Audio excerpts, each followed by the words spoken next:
ខេត្តកំពតនឹងទទួលបានសមិទ្ធផលថ្មីពីរបន្ថែមទៀតមុនពេលចូលឆ្នាំថ្មីប្រពៃណីជាតិខ្មែរធ្វើឲ្យក្រុងកំពតមានភាពទាក់ទាញ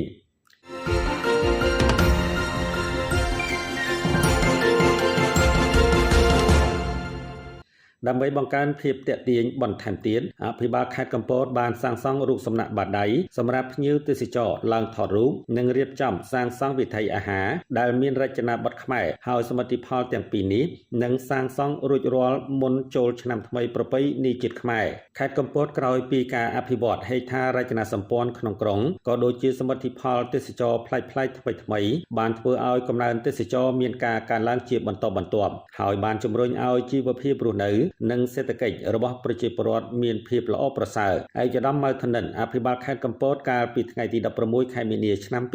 2026បានចុះពិនិត្យវឌ្ឍនភាពនៃការសាងសង់រូបសំណាកបាដៃនិងវិថីអាហារដែលកំពុងសាងសង់ក្នុងក្រុងកំពតដើម្បីជំរុញការសាងសង់ឲ្យបានឆាប់រហ័សដោយធ្វើយ៉ាងណាឲ្យបានរួចរាល់មុនបុណ្យចូលឆ្នាំថ្មីប្រពៃណីជាតិខ្មែរចូលមកដល់តាមការបញ្ជាក់របស់ឯកឧត្តមអភិបាលខេត្តរូបសំណាកបាដៃដែលកំពុងសាងសង់នេះគឺមានសន្តានជាបាដៃទ្រដែលអាចឲ្យភ្ញៀវទេសចរឡើងទៅទស្សនាថ្ងៃលិចជួរភ្នំបូកគោដងព្រែកកំពង់បាយពិសេសថតរូបអនុស្សាវរីយ៍បានច្រើនស្រស់ស្អាតរូបសំណាកបាដៃនេះត្រូវបានសាងសង់ឡើងក្នុងបរិវេណឆ្នេរខ្សាច់ព្រែកកំពង់បាយមុខមន្ទីរពេទ្យបង្អែកខេត្តចន្លោះពីស្ពានចាស់ស្ពានឥន្ទនូនិងស្ពានថ្មថ្មីស្ពានកំពង់បាយដែលមានកម្ពស់12ម៉ែត្រមានជណ្ដើរឡើងចុះសងខាងរួមនឹងបង្កាន់ដៃផងដែរដែលមកទល់ពេលនេះការសាងសង់សម្រេចបានប្រមាណ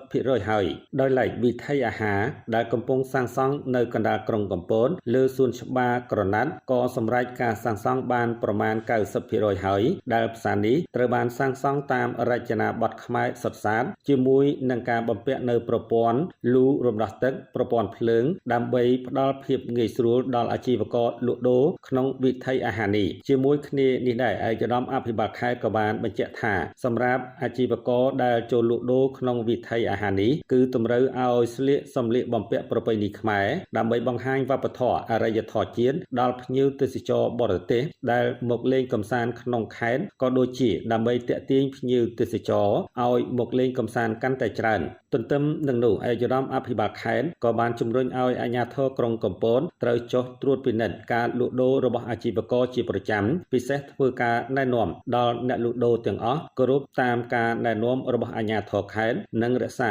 បរិស្ថានអនាម័យឲ្យបានស្អាតជាប្រចាំផងដែរ